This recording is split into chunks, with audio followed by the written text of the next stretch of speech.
Good morning, everybody. Thank you for joining us for our June huddle meeting this morning. I want to welcome everyone. Special thank you to Miss Ann and Mr. Al, my cohorts in this. We all know that it's been pretty tough with this last incident we just had, but prayers go out to everyone in that town. And then without further ado, I'm going to turn it over to my good friend, Mr. McFarlane. Thank you, Diana, and good morning, everyone. Good morning, Ann. And to all of you, I'm glad to have all of you here. And let us begin the agenda today. Normally we'd have our COVID update, but I think Louisa is not here this morning. If she comes in later, we'll bring her back on. But let's move straight to the safety report with Bill Magnuson. Bill, how you doing, man? Well, but before that, Bill, I have some season tickets to the Twins. And I'd like to make some of them available to members of the precinct and to take kids or to give to kids to go to Twins games. So let me know if that's something that you can help me with, okay? Yeah, I will. I'll talk to the inspector today about that, and then we'll get back to you and see how we can make that happen. That's very kind of you, Al. I appreciate that. Sir. Okay, so for the month of May for the Hawthorne neighborhood for May, we had 2 homicides, and that was that double shooting that took place on West Broadway and Bryant at the food truck. There was 3 rapes, 8 robberies, 14 aggravated assaults, 7 burglaries, 12 thefts, 5 auto thefts, 1 crimes. And like I like to remind everybody, a part 1 crime is anytime there's a victim involved in a crime. So it's the more serious ones of the nature. So that's what we had for the month of May. Does anybody have any questions? Diana? Okay, Bill, so we know the kids is getting out of school. Is there anything different that's going to happen? I mean, I know we're short on officers, but has there been any thought given to how we're going to keep these kids under control this year? Well, we're going to work with some of our community partners like we did last year, and that seemed to help. So we have 21 Days of Peace with Reverend McAfee's group. We have A Mother's Love.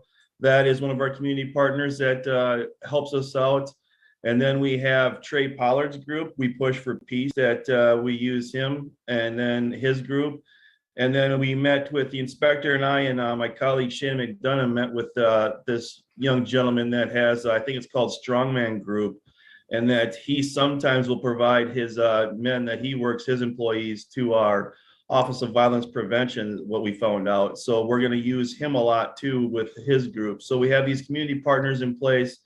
And like with Trey Pollard and Reverend McAfee's group and Mother's Love, I know for a fact they also individuals and try to get them resources they need to try to get them to turn their lives around and also provide a presence to help us out. So I'm going to look into, because one of the things that happened is, I don't know, but on May 14th, the Sanctuary Covenant Church took over the parking lot at Merwin's, and their parking lot, put in some new implementations, got some security, so they pushed some of the activity off of that parking lot. But then we got a complaint that some of that activity has moved over to the Salvation Army, and they're having issues over there.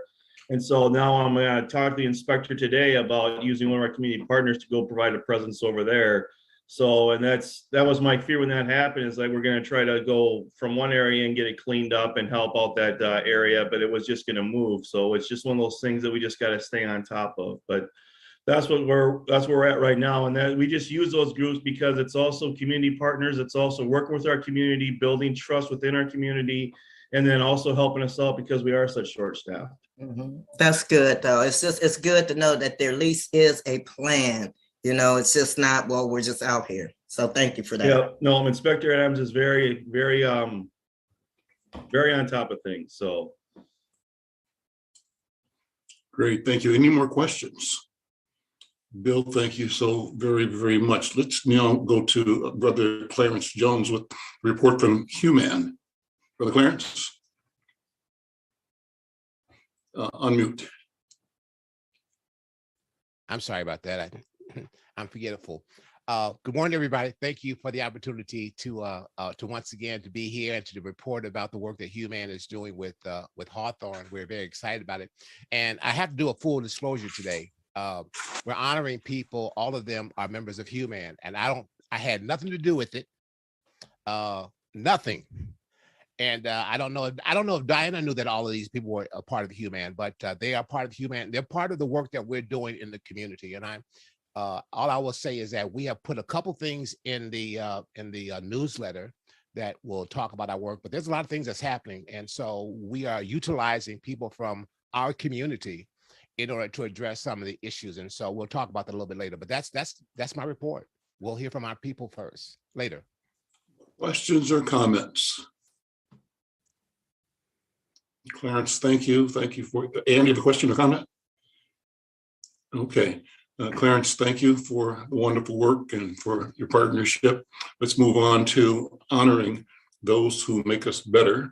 And Clarence, I think you're going to do this, and Diana, and me. And you're right. Yeah, yeah. Right. Okay. So the first honoree is Mr. Willie Dominguez, and I met Willie when he first when he was in office, and had the opportunity to talk with him and to kind of get a feeling from him. And I didn't realize that, in my work that I would have the opportunity to work with him again. But when Human started, Willie was on board with us along when we in our creation and in the work that we did. Willie is a North Sider, born on the North Side. I'm not going to mention that your age, Willie, or the date that you were born, but you've been around a long time.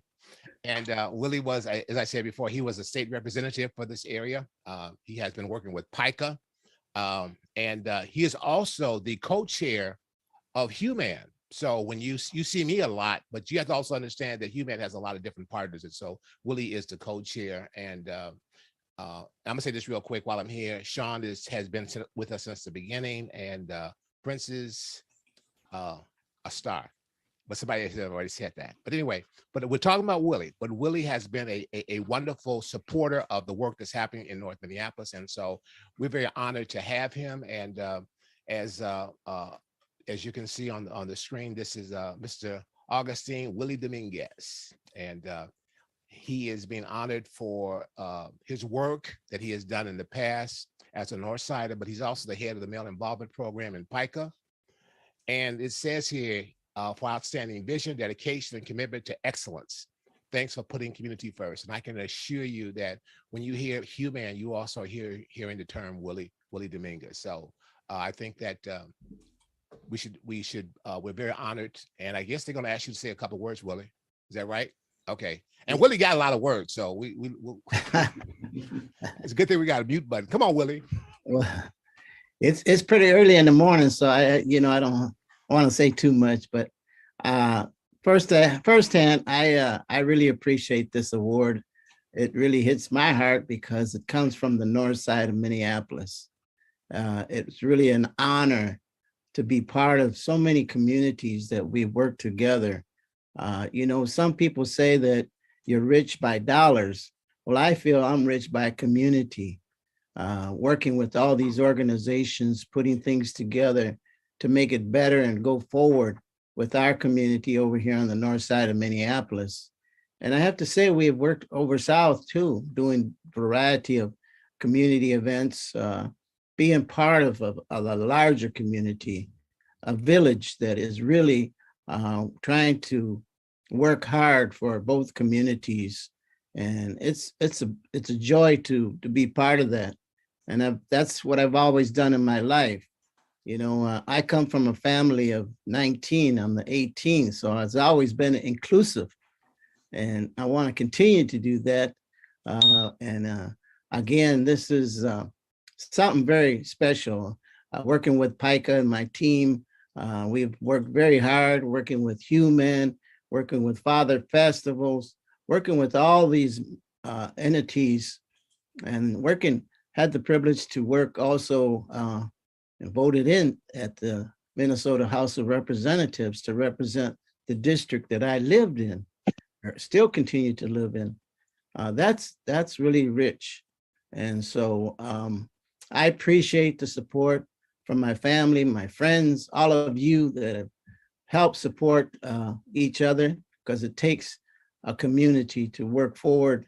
It doesn't happen just by one person. It happens with all of us. And I've always said that we need to be more inclusive, because there's different variety of folks that are coming into our communities and welcome them because that's how it works. When it comes to voting, when it comes to support, when it comes to housing, homelessness, all that, we need to work together. So I appreciate this so much, but as I mentioned last month, excuse me, I'm at the retirement age. I don't know what the next chapter is going to look like, but God willing, I'll see you all and possibly work something out that I can continue to do something for our north side of Minneapolis. It's a beautiful thing, believe me, to work with you all folks. And I made some very good relationships throughout this journey that I've had working in different capacities. So I thank you again. I better stop there because I might even get to crying here. So, so thank you so much. I appreciate it. And thanks, Clarence. I guess I'm up, Al, huh? Yes, Before let me make one more comment about Willie Dominguez. I want to Yes. tribute to him for his long-running show on KFAI. Willie Dominguez El Bilingüe, who bringing Spanish Latino culture to us, global vision, a beautiful and powerful voice. Willie, thank you. Mil gracias para su servicio. Bien hecho. Gracias. Okay. All right, Diana, go ahead. Thank you, Al, because I was just going to acknowledge Tim for that same thing. But before I introduce our next honoree, Clarence, you had asked a question about the winners and how we do this. And so Ann and I, we put our head together. But remember what I told you. I've been watching people for a long time, and I watch the work that they do. And so all of this, just the energy and synergy comes together when Ann and I put our heads together. So that's how these people come about. And they're in our community some kind of way, or they're doing work in Minneapolis. So that's where the pick comes from, okay? Thank you. So now to do with it. Yeah. So now to my person, I don't know how I could really say this is not one of mine. Princess and I go back. Oh, I think when I first came here and you were helping my daughter. And let me tell you about Princess. First of all, she's the co-founder and senior engagement officer for Appetite for Change. She's a writer, she's a speaker, she works on violence prevention, and she's passionate about working with families to build healthier foundations. I have never met someone, I thought I ran a lot. I think she got me beat because she's younger than me, but I think she has me beat. I have seen this woman take on 5 to 6 tasks. And guess what? Most of it all involves families, our babies, helping someone, being a community activist. So I just really have to give Princess her accolades. I can't say enough about her because just like I said, she values accountability, she's compassionate, she's appreciative, and she enjoys laughter. So I'm Princess, I am so honored to give you this award today because you truly deserve this. And with that being said, can we kind of hear some words from you, Miss Princess, please? Wow. I wore my good dress. I'm amazed. I don't have no words. It's a different season of my life, and I'm grateful, of course. I never do it to be told that I'm doing it, but to hear, and okay, Willie, thanks for the tears, Willie, because I'm gonna finish up crying for you. But to come on and for Carrie Jo to say that I met Jasmine. And I literally was like trying to fill up a water cup, got halfway through filling it up, and came outside like, hey, what y'all working on? What's going on? What y'all do? I want to hear what you do. I want to hear what you do. And I was able to kind of pour in. I believe we got some gallon people and some 16-ounce water bottle and some 4-ounce water bottle people. And it's good to be in the room with 5-gallon people who can feel me so that I can continue to feel other people. And it's those people who we maybe walk past or ride past and wonder, have they given up? And those are the people also that I like to talk to. So there's not anywhere I won't go. There's not anyone I won't talk to. I believe that everyone deserves a little bit of hope, a little bit of compassion, and a little bit of appreciation and laughter. So thank you for the award. I will hang it on my wall. Like, I made a space back there. Like, okay, I'm gonna start hanging my accolades. Thank you, Diana. Thank you, Clarence, for allowing me to participate with Human Partnership, and teaching me how to vet people and see if people are standing true to what they're saying and doing. I've learned a lot working with you all and look forward to the work to come. Thank you. Oh, and I'm excited about I don't know if it's time to say this yet, but we're having our overdose prevention and safety training on June 27th, July 11th, and July 25th. Shameless plug, but we'll get this out to you all. Thank you. And I think it's in the newsletter too, right, Diane? Yes, ma'am. Yes, ma'am. So now I'll talk about Sean Lewis. Let me say, I've been watching and listening to Sean for a long, long time, and I can tell you that he is an impressive, I call him human being par excellence, a thinker, an organizer, a planner, a doer, and a person operating with a set of principles and high integrity that set a standard for all of us to look at and imitate and emulate. Sean presently is at the Minneapolis Parks Foundation, unless that's changed from the information I have. He's a product of the University of Minnesota Twin Cities. He's active in the community in a whole bunch of areas, in wealth creation, in home ownership, in health concerns, and has connected with many and most organizations that are about building community.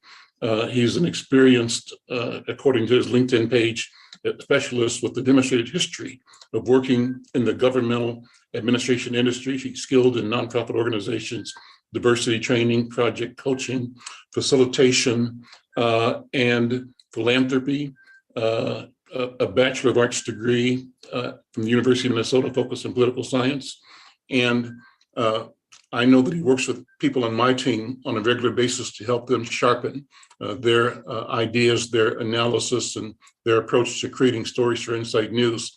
I've been trying to get Sean to write directly for Inside News for ages, but at some point in time, I'm gonna wear him down and I'm gonna get him. Just making that public announcement, because I think his insight is invaluable. I think he's clear and he's on point, and he's a phenomenal researcher. He's a curator of facts and data, and a person that's able to put connections together that illuminate things that perhaps were hidden or not thought about or not remembered. He has a memory and a purpose, and he puts them both to use every day. So I'm pleased and proud to present the award of appreciation, recognizing Sean Lewis for outstanding vision, dedication, and commitment to excellence.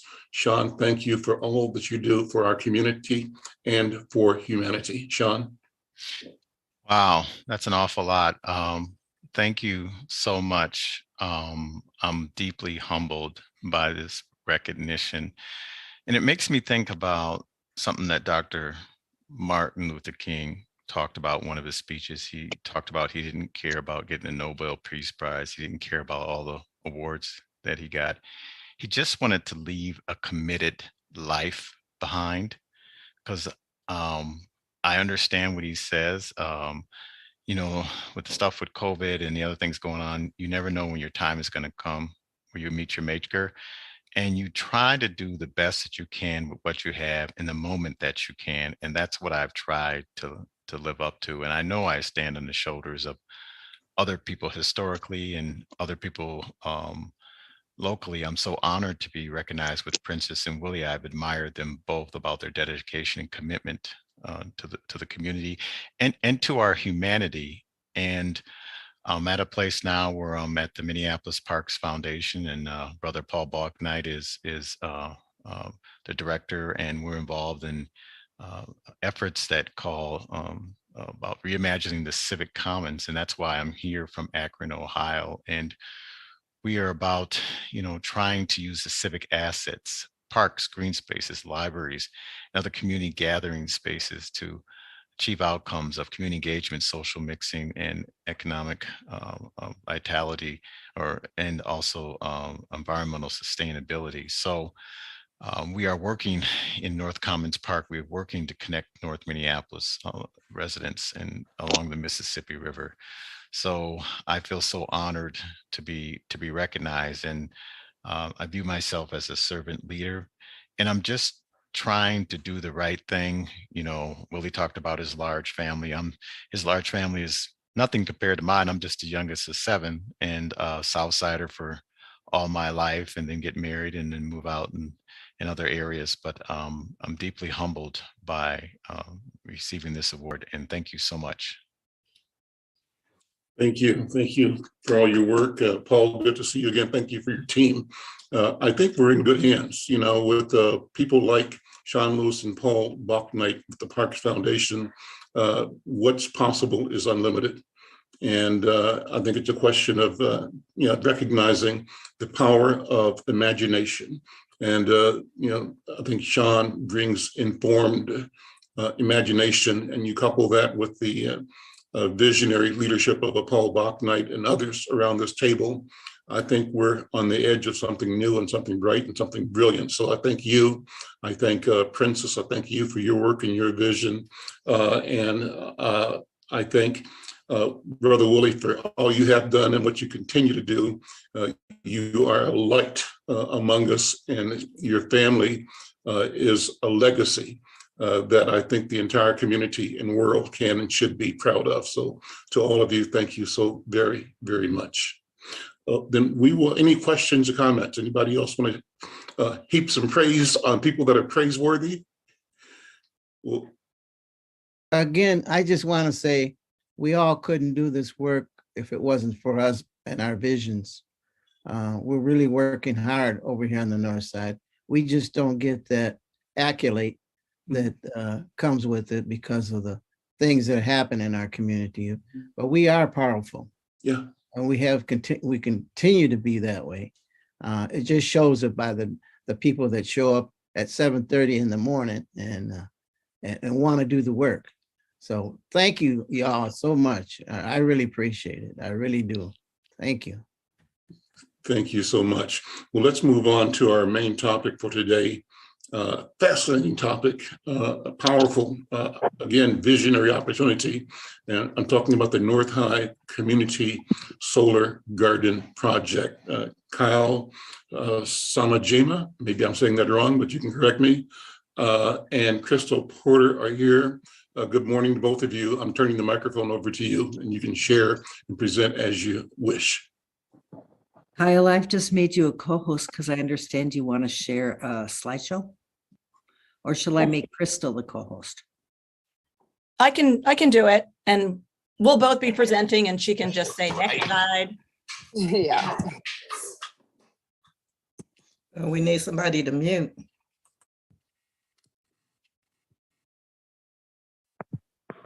Oh, you mean one of us? No, Mr. Peter. Oh, okay.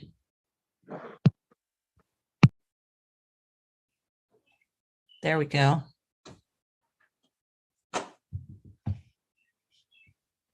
Let Princess back in. Anyway, my name is Kyle Samajima, and with Executive Director of Minneapolis Climate Action, and partner, colleague, friend with Christelle Porter. And if there's one reason to get up at 7 o'clock on a Thursday morning, it's this, to see all these amazing faces, and so many of you that I have gotten to know a little bit or a lot, and just really honored to be here. I just want to give a shout out to Dira Yalamanchili, who is also here with Minneapolis Climate Action, and one of our fabulous interns from McAllister helping us this semester.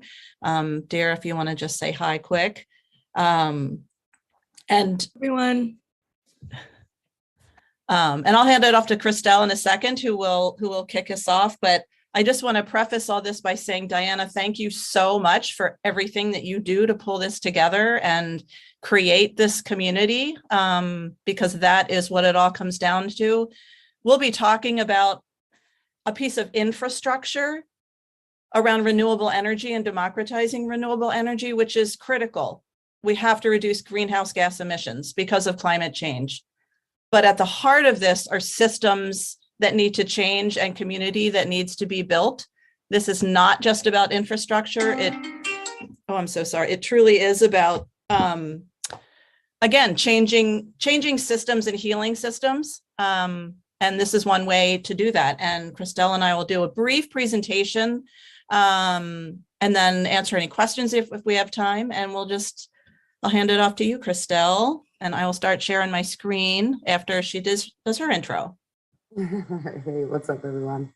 Hey, neighbors. Again, Christelle Porter, the executive director of MN Renewable Now, and also the soccer coach at Farview Park and the gymnastics coach at North Henry and Edison. I always got to make sure I am the community. I'm with you guys. I'm not just doing this work around the environment, even though it is my calling. Just like Kyle said, this is an awesome opportunity to be able to democratize our grid. Right now, Xcel Energy has the sole contract to provide power and electricity to our Twin Cities. And that simply should not be the case. I'm somebody that's a firm believer that we should all own our own power, figuratively and literally speaking.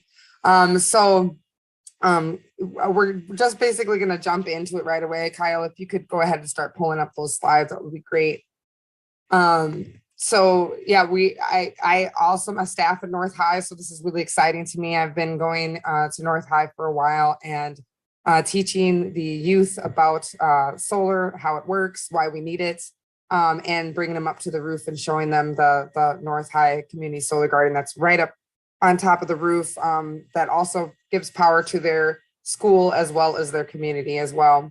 If you could forward it on to the, just keep going, Kyle. And right there.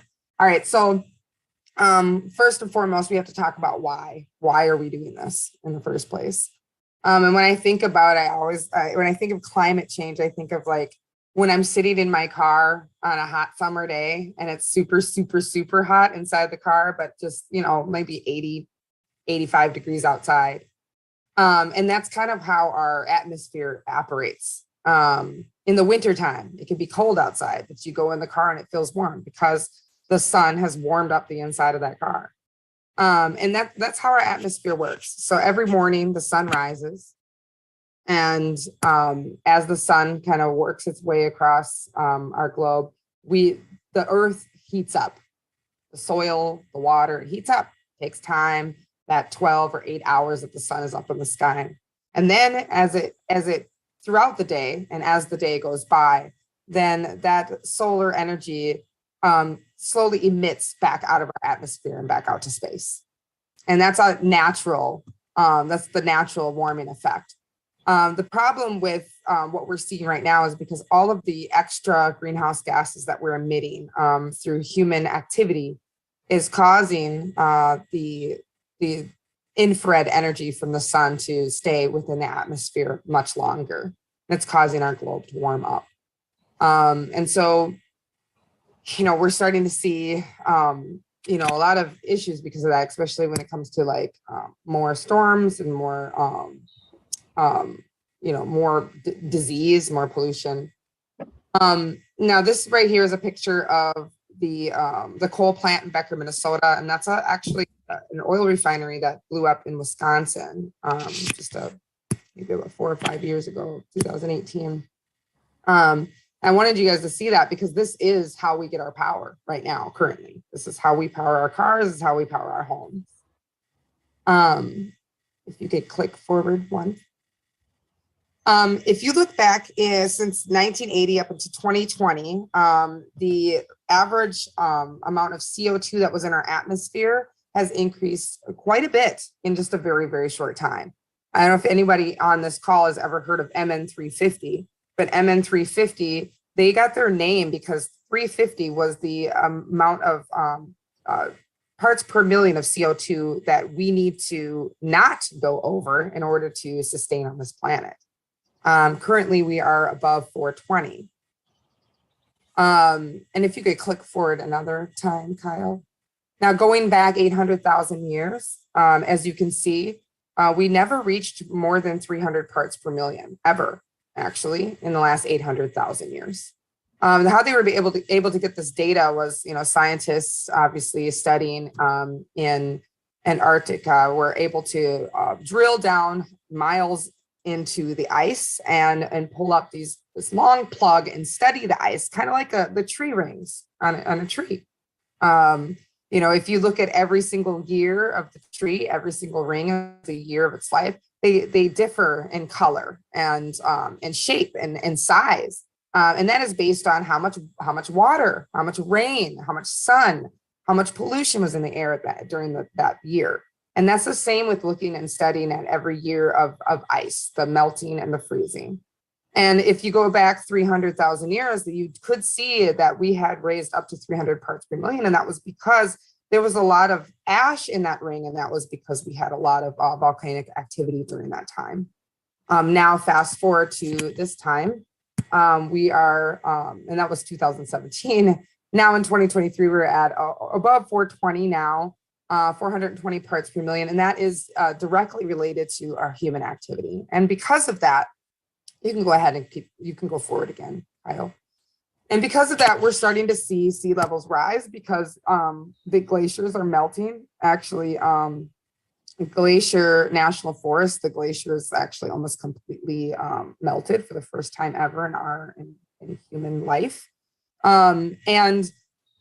Because we're seeing the sea levels rise, we're starting to see more extreme weather patterns. And I like to relate that to heat and energy. So if you could just remember the simple science level of energy and atoms and how that works is if I have a hot cup of tea, like everybody here, a lot of people have a hot cup of tea in front of them. And if I got a cup of iced tea in front of me, my cup of hot tea that is, 95 or 110 degrees sitting in front of me, the atoms are bouncing off of each other at about 110 miles per hour. Whereas the iced tea is bouncing off of each other about 40 miles per hour.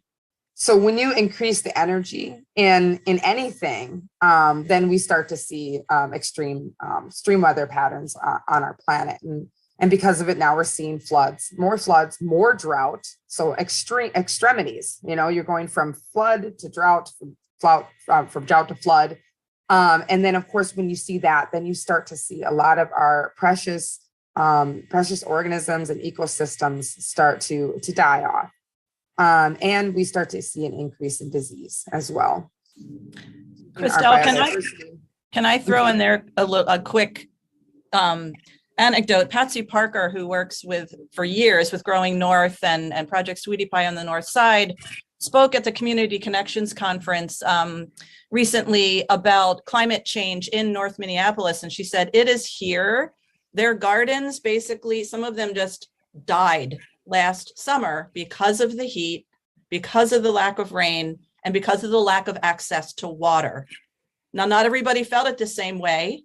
But it was such a profound local story. I mean, as she said, we have climate refugees in North Minneapolis. So this is not just a far away problem. Yeah, exactly. And, to be honest, last year and I know you guys all remember the drought. I hope you remember the drought. It was the first time I ever felt crunchy grass on my bare feet because I earth a lot. I go outside and earth. And, when we heard that Minnehaha Falls was not falling, what do you think that did to the biodiversity within, Minnehaha Creek? That's a big deal when you hear something like that. That's never happened before in our lifetime. And it wasn't just that body of water, it was many bodies of water. And just a few short years before that, we saw massive flooding. Some of the parks in Minneapolis were completely flooded out.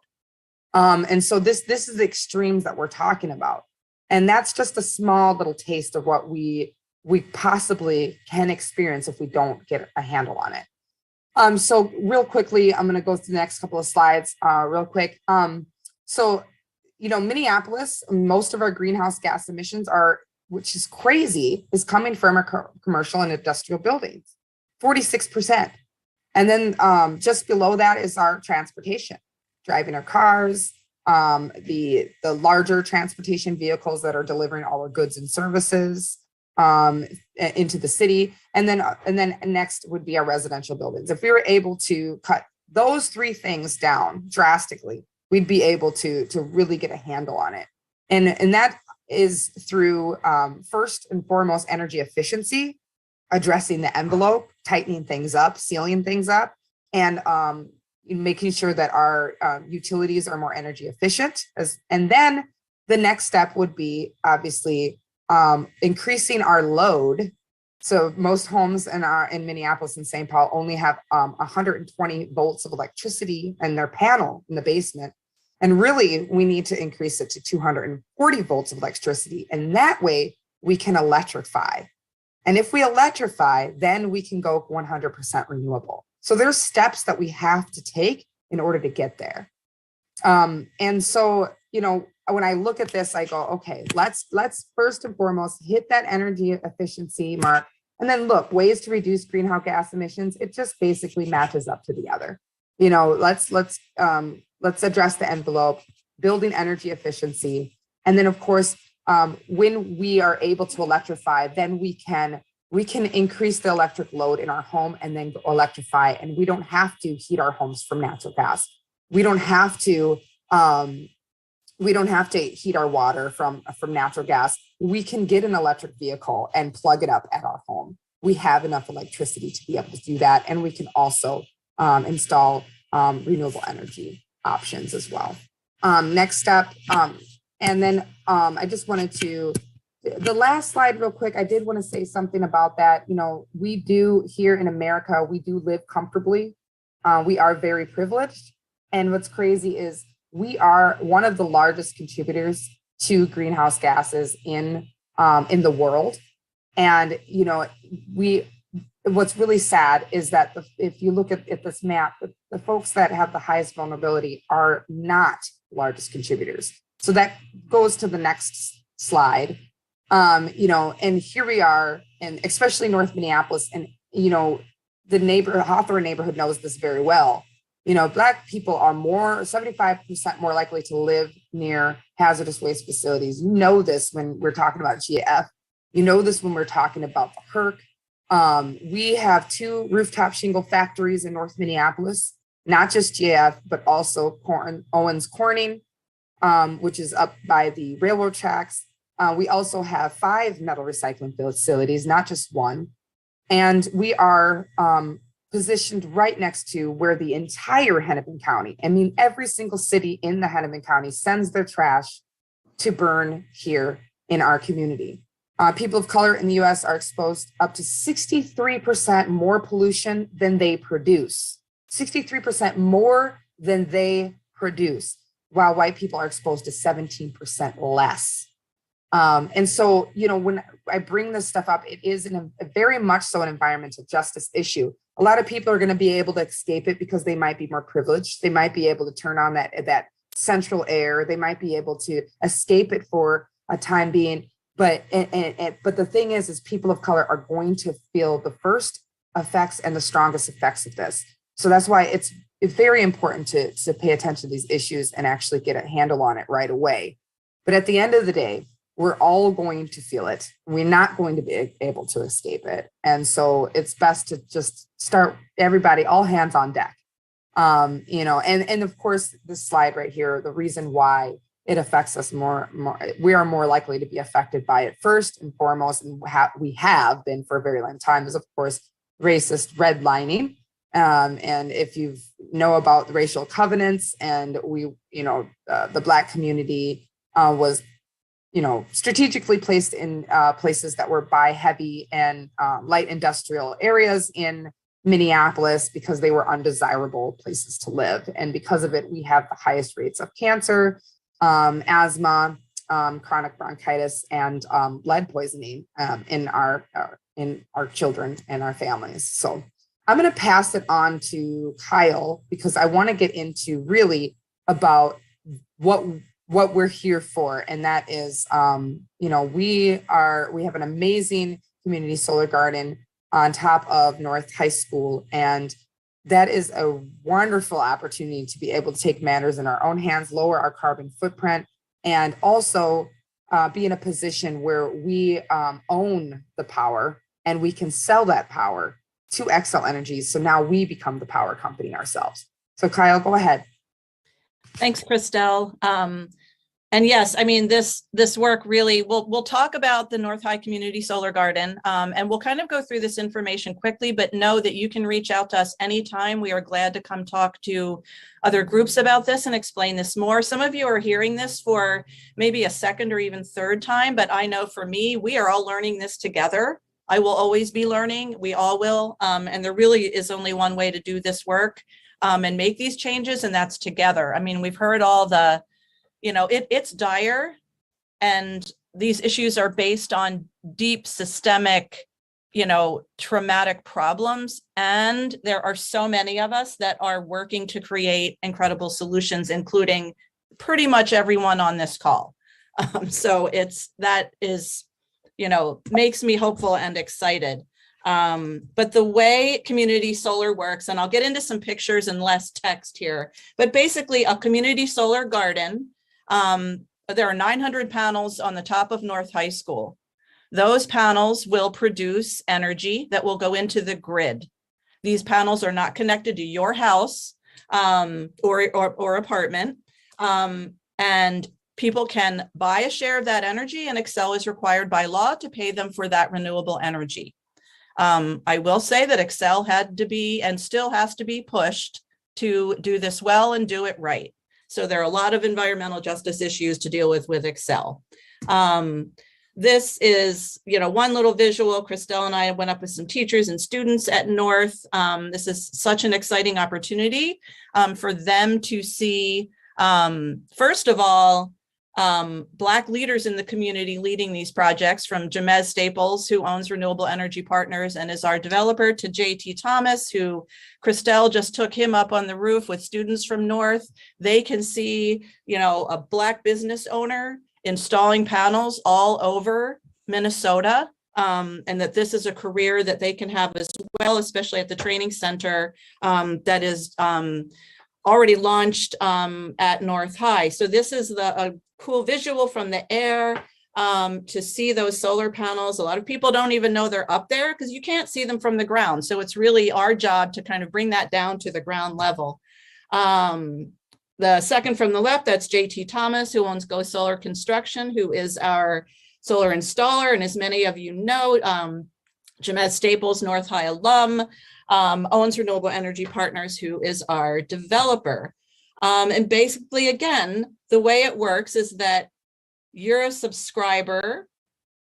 Well, I'll explain how that works. You buy a share of this energy, it goes into the grid, is measured, and you get a bill credit each month on your electric bill according to how many subscriptions you have and how much the array produces. We intentionally designed, I just kind of said that, we intentionally designed this program to be accessible. And we'll get into this a little bit more, but I love visuals. I'm a visual learner. This is just a kind of a pretend bill. Like, this is what your bill credit will look like on your electric bill. It comes directly from Xcel. And then you'll get a report from Minneapolis Climate Action, who's kind of the garden, manager, subscriber manager, I should say. You'll learn how much did your shares produce, how much did the garden produce, and how much energy. And then you'll see how much you save. So I'll say quickly, there are two ways to participate. People can pay up front. for their $950 for a 1 kilowatt share. But we intentionally designed this. People can pay for their subscriptions as they go along. We don't check credit score. You can rent or own. We don't check immigration status. We don't check income level. Anyone can participate in Hennepin County or a county next to Hennepin County technically, but we are prioritizing, first of all, North High families, North High neighbors, North Minneapolis residents. And again, you know, people, the only requirement is that you pay your own Excel bill. And this just shows, I would go dizzy looking at this, but people like, there is a, you know, sample return on investment. No one's going to get rich, but the fact is that you can own energy and reduce your electric bill. There are opportunities for STEM and STEAM learning at North with this. North also gets to, the city of Minneapolis is also a subscriber, as well as North High School. So they get to get a benefit and a reduction in their electric bill. And it positions North High as a leader in not only reducing greenhouse gas emissions, but learning opportunities and environmental justice issues. Community solar, like Christelle and I have been saying, really, it's a powerful to address climate change and racial and environmental justice, depending on how the program is designed. And again, we intentionally designed it to be accessible. You don't have to put a dime up front, you know, to participate in this. And we're really looking to democratize, you know, renewable energy and bring these benefits down to the community. We are also, I can't remember if I have a slide on this, we are working with neighborhoods all over the city. We're working with Central and Bryant on the south side, and with Sabathani on resilience hubs and community solar gardens. And really at the heart is community building around climate and environmental and racial justice. And then the infrastructure comes with that as solutions, not just a solution with no regard to kind of how we got here. We have, I'm just going to stop sharing there. And again, just say that this is, oh, I forgot to mention, I started to say the neighborhoods we're working with, including Hawthorne. We've been in conversations with at least 11 different neighborhoods to create a model where neighborhood organizations own the community solar garden at a level that works for them. And then they get an income stream from these community solar gardens. So once again, and of course, neighborhood organizations, their, profits go back into the community. And so we're really looking to bring these benefits down to the community level, because if we make the same mistakes that got us here and let giant energy companies own all this renewable energy, we will have failed and recreated the same system that got us here. You know, and Excel has, we have some pretty deep issues with Excel. These panels have been on the top of North High School for 14 months, and we are still waiting for Excel to get it connected. Our other garden at Emerge, Second Chance Recycling, has been there for 18 months. They have 3 people working on subscriber management, when their CEO makes $22 million a year. Mm-hmm. On our dime. We pay for put that into perspective. About 180 households could have been powered for the last year and 3 months. That's a lot of carbon that could have been avoided.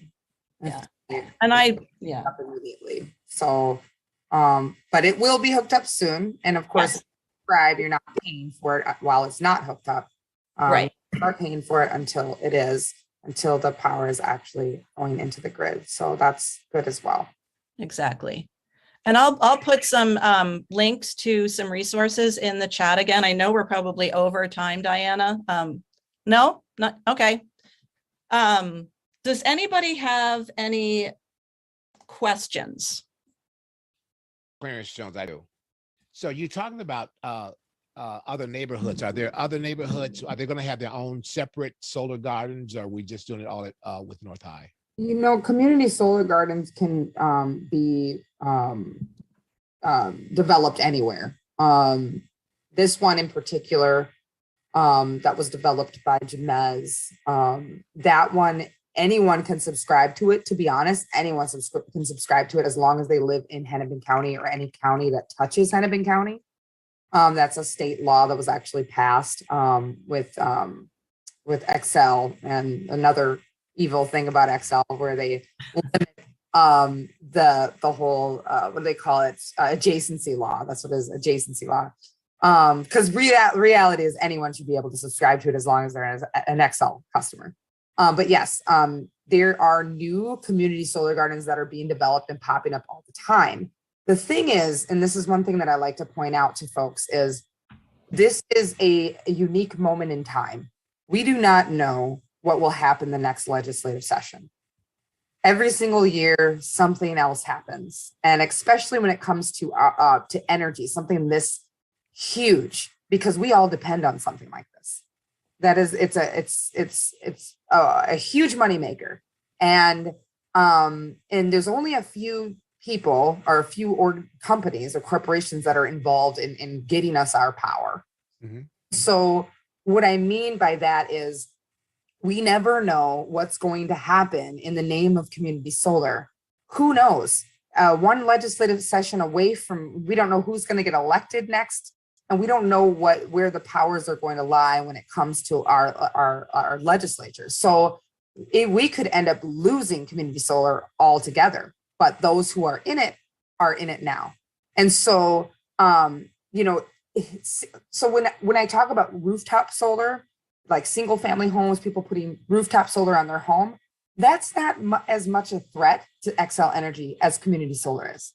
Mm-hmm. And the being is, there's only so many single family homes. There's only so many people that can afford to put solar on their home, even if they have a home. And if they can afford, they might not have the proper roof for it. So there's a limited amount of roofs that can actually have rooftop solar. Community solar can go on any flat roof, can go on a pole and mount in a yard or a field or a park, and people can subscribe to that whether they own a home or not.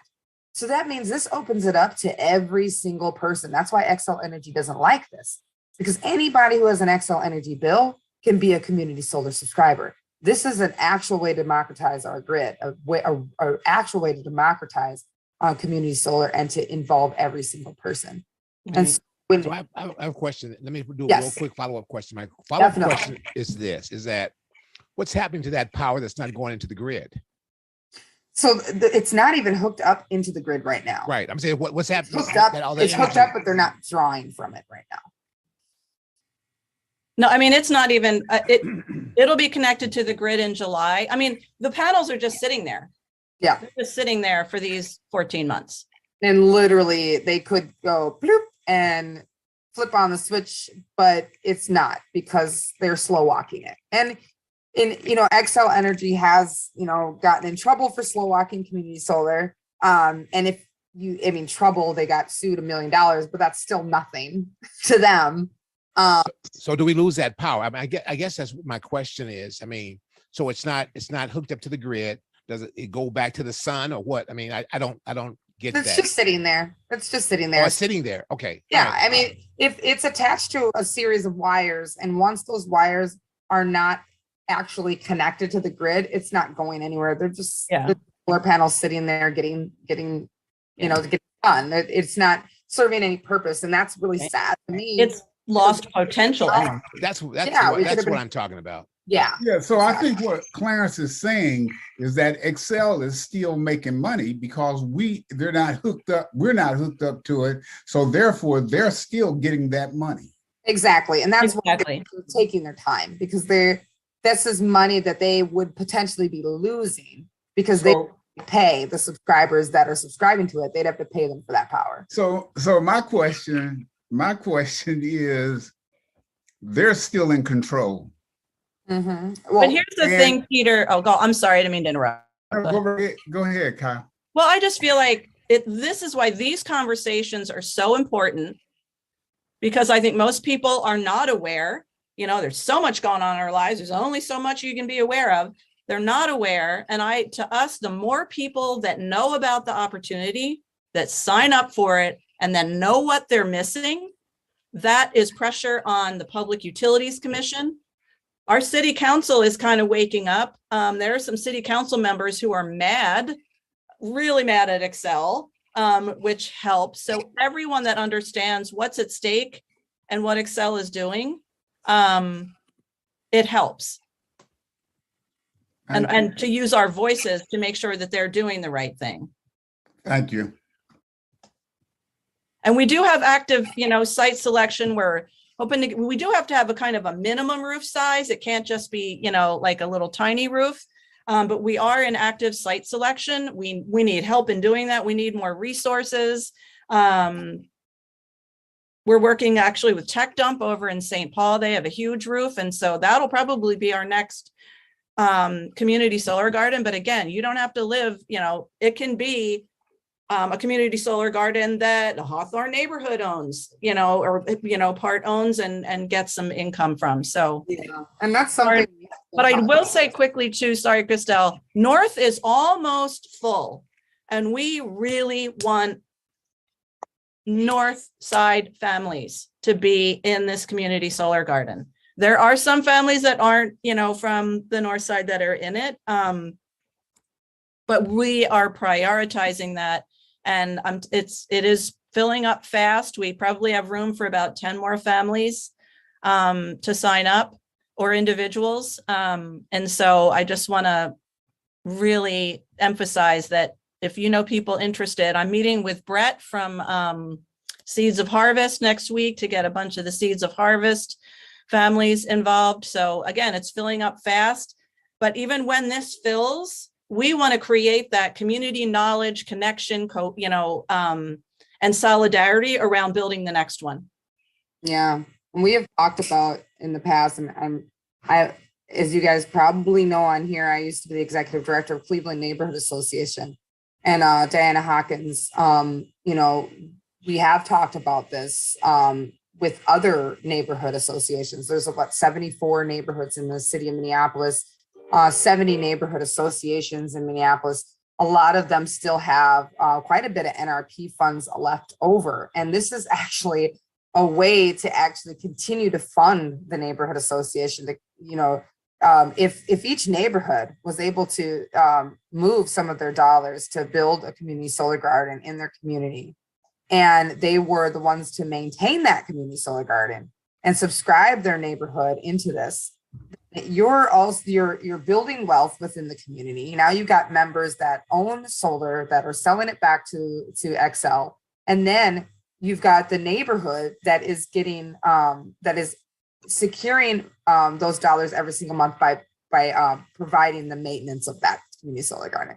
So it's a way to keep money in the neighborhood and keep those NRP dollars coming back and keeping that neighborhood alive. So I honestly am talking with legislators right now and lobbying them about reintroducing NRP within a green lens, and not just the city of Minneapolis, but across the entire state of Minnesota, so that we can and actually acknowledge the fact that we are in the middle of a climate emergency. And the thing is right now, when I talked about energy efficiency, going back to energy efficiency, at the rate that we're going to get these buildings energy efficient, it would take 290 years. Because we don't have enough people trained, we don't have enough resources, people do not have enough money to get the work done in their homes. And so the reality is we're going to need something drastic to be able to make it happen. And that's just energy efficiency alone. So let alone increasing the load. How many electricians are out there that can actually get out to all these homes and increase the load?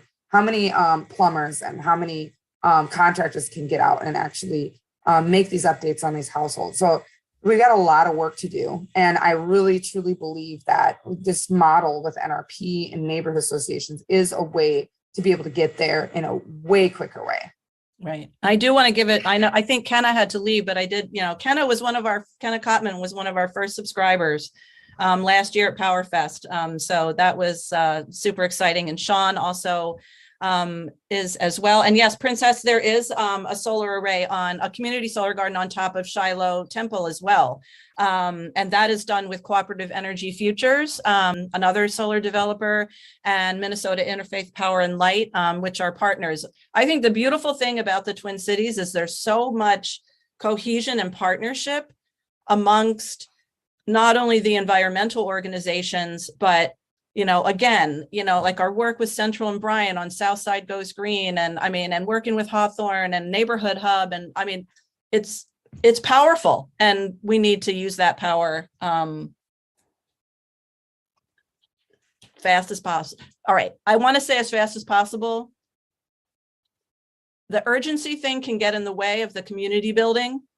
Mm-hmm. And I don't ever want to forget that. We do not rush past that. To us, we sat with 5 Spanish-speaking community members the other night and talked for 2 hours and just visited. And to us, that is the crux of this work. It is, because no matter what, we could address the issue and fix the problem, but if we don't build the community, we'll just end up right back where we are. Yeah. So Listen, that's the reality. What a wonderful presentation. This is excellent and great work. Let me say 2 things. I'm going to share with you what my previous conversation with Kyle and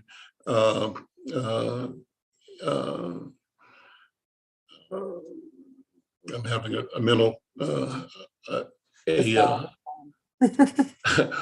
a moment here, but I don't know if I'm sharing this yet or not. So I'm going to share this, what you guys inspired, Kyle and Christelle inspired. Are you seeing my my picture there? Yes.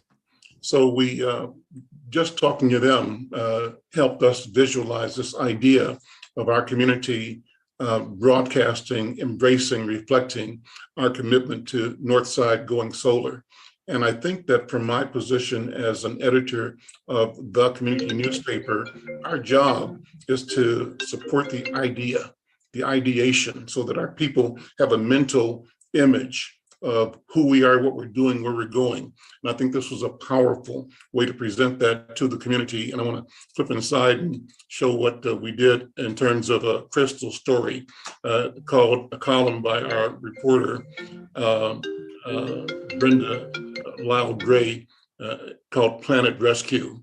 And it was based on the interview that we did with you guys, Kyle and Crystal. So thank you for that. But I had this comment. I'm wondering, in the spirit of collaboration and cooperation, would it be possible, or how could we create a partnership with Insight News that provides ongoing marketing in our newspaper every week? I think the key is the presentation of the message all the time, everywhere. And if there's a way that we can figure out how to bring this message forward on an ongoing basis in a way that also allows me to maybe find advertising dollars, even if they come from the energy company. What if we got them to pay for running ads at Insight News every week, and the ads content is to get subscribers, to create awareness and involvement? Our community, our business wins. We're a Northside business. The business wins. It's revenue for us. All of the partners in the community win. The mission wins because we educate the public, and we keep that education initiative live and fresh every week. In fact, every day, because we're doing virtual stuff as well. So I'd love to work with you up on that. I want to also say that because you were so powerful in your presentation, I was moved to both sign up to subscribe and also to have Crystal's team come out and look at putting solar on the roof at the Marcus Garvey House. I had a schedule conflict, didn't complete either one, but I want to publicly say that I want to get, before those 10 subscriptions get locked out, I want mine. So I'm claiming that right now to get it done today. And Crystal, I want to also reach back out to you because I want to move on getting panels both on my residence and on Thomas Avenue and on the building, the Marcus Garvey House. So, Al, I really appreciate that you mentioned that, because one of the things that I've always been doing, I've been doing this my whole life. I've been made fun of growing up in North Minneapolis, called a tree hugger, because I'm always talking about the environment. I'm always talking about, you gotta recycle, don't litter. And I always dreamt of having someone like you say this to me, because I'm like, if I could get a leader in the community, especially a Black man, to stand up and speak out on these issues, then I feel like our community will follow. So this is huge. And if you're willing to do that, then I would love to work with you to make sure that this. Let's make it happen. And I'm saying this so that everybody on this call can help support us working together to elevate. Yeah, and to it doesn't achieve have to the be potential. just me and Kyle, but like just having an area within your newspaper to talk about the climate issues and plug you into all of our network. Let's so make it happen. Have stuff to talk. Great. Well, and if anyone knows building owners, large building owners, please reach out to, Christelle or me, because we need to get some sites besides Tech Dump going ASAP. And no one has to be an expert on any of this to jump in. Yeah. Super, super, super. Thank you. Any other questions, comments? Oh, and Peter Hayden actually mentioned that Turning Point just installed solar on their properties. Hey. I have a video of them installing that solar onto the roof. I was so excited, jumping for joy when I saw that happening. So Peter, thank you so much. Thank you. Thank you for your hard work. Just quickly, Turning Point is turning 46 years old, well, today, but we're going to have a celebration, a family day at Turning Point Friday.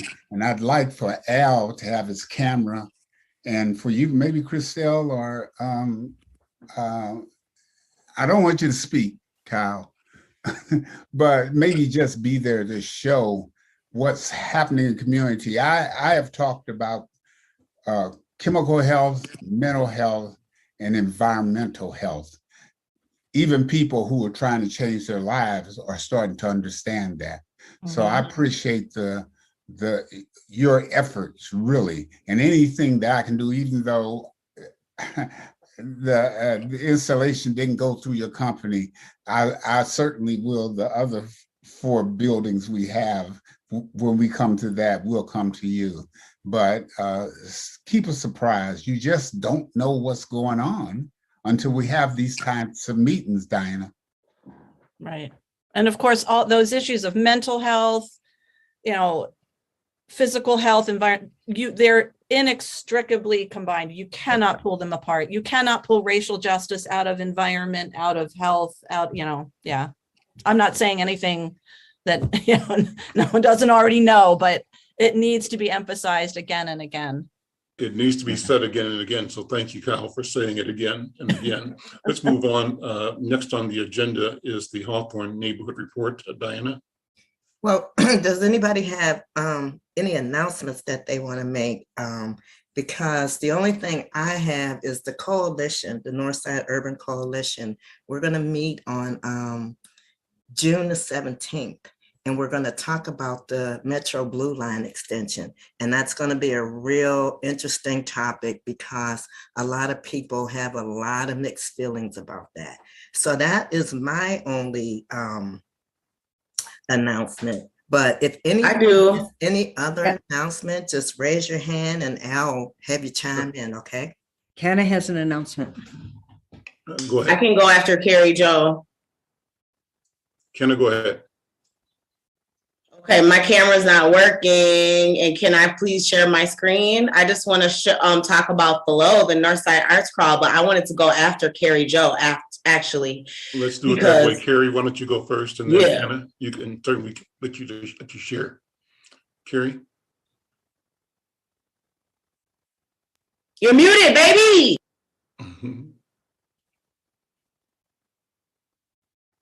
Hey, Carrie Jo. Unmute, Carrie Jo. Okay, there we go. Okay. All right, sorry about that. I was like, that was really smart, Ken. I wish I would have thought about that, sharing the screen. Too late now. But I put in the chat a link to our Juneteenth page. And we're gonna have Javante Patton this year and Chase Innovation, which is the only Prince cover band that Prince let be. For some reason, I don't know, but Jelly Bean, when he was live, he would go down and play, and Doc has played there, and everybody, Sheila E, they come in and they just jump in. But we're gonna have them for the last evening, for the last couple hours of the day. So if you're a Prince fan, that would be the place to be. And then we also have our parade starting at 10:45, the Fremont Avenue parade going down Fremont Avenue at 10:45. And so you guys can go outside and try to win prizes. We have bikes to give away this year. So it'll be really fun. And I know that there'll be free ice cream for the kids at the park when we get there. And I don't know, it's just going to be a beautiful thing. We're going to do the kites in the sky again. That was a pretty awesome thing. And water balloon toss, which I think is going to be pretty hilarious. And so The date again? that's Saturday, the 18th at Bethune Park. Great. I just want to add to that, if you guys really want more information on this, join us on Monday at 1 o'clock on Conversation with Al McFarlane on our leadership. And Carrie Jo will be speaking more on this, because it's interesting to find out how this particular group of Juneteenth moved from this place to that place over the years. So just join us.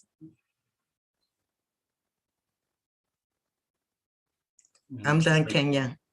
Great image. Hey, it's me. I'm Kenna. Hi, thank you, Miss Diana. Thank you, Carrie Jo. Can y'all see the screen? Can y'all see the Juneteenth flyer? Yep. Okay, Carrie Jo, thank you for putting that together. And it's a great lineup and a lot of people supporting it. But I'm also here to talk about Flow, the Northside Arts Crawl, which is not until July. So right now we're kind of at the stage where we're still seeking artists and sponsors and sites to be a part of it. So if this anything applies to you that you see, like, art can be very broad in terms of your interpretation. And Northside, just because we're the West Broadway Coalition, is also the area. And part of our mission at West Broadway is to increase the vibrancy of the entire Northside. So I did send my press release, Mr. McFarlane, over to the Insight News, but I would love to speak with you further about how we can because some of the media partners are doing open houses during Flow and inviting the community, since now we're able to gather again. And even if you want to do an outdoor pop-up, it'll be awesome. So Sure. So anywhere over north, calling all Northside artists, sites, and sponsors to be a part of Flow. You can email me. If you already have my email, just email me. But also you can email me at flow@westbroadway.org. And please follow all the social media. I'll throw some links in the chat. Thank you so much for having me. And as always, the Hawthorne Huddle is a roller coaster ride of information and emotions, and I appreciate it so much gratitude. Thank you everyone who's a part of putting this annual and monthly thing together. Ashe, peace and love. That's awesome. And can I just say one thing before I have to, because if I don't, I'll have to shoot myself in my pinky toe. I just want to say thank you to Mr. Peter Hayden. I don't know if you guys knew about the work he did with Juneteenth, but this year, Juneteenth is a national holiday. And that's because people like Mr. Hayden pushed for it for a very long time. And so I just want to say thank you so much for doing that. I get to see it become a national holiday in my lifetime. And I'm just grateful. Thank you. And I Any other think announcements? Patrick Yeah. has been dying to say something. Patrick, then Princess again. Patrick? Oh, thanks for that. Just a moment. I dropped it in the chat. Big Brothers, Big Sisters, we are always, we're always looking for volunteers, mentors. I'm a mentor. I started with Big Brothers, Big Sisters in 1998. It's life-changing for the Bigs. But we also want to we're trying to do a lot more efforts to serve more youth in North Minneapolis. So if you know of families that have kids age 8 to 13, especially as we head into summer, if they're looking for another caring adult in their life, and I could speak for hours on the impact that'll bring a youth, please take my email, write to me directly, go to our website.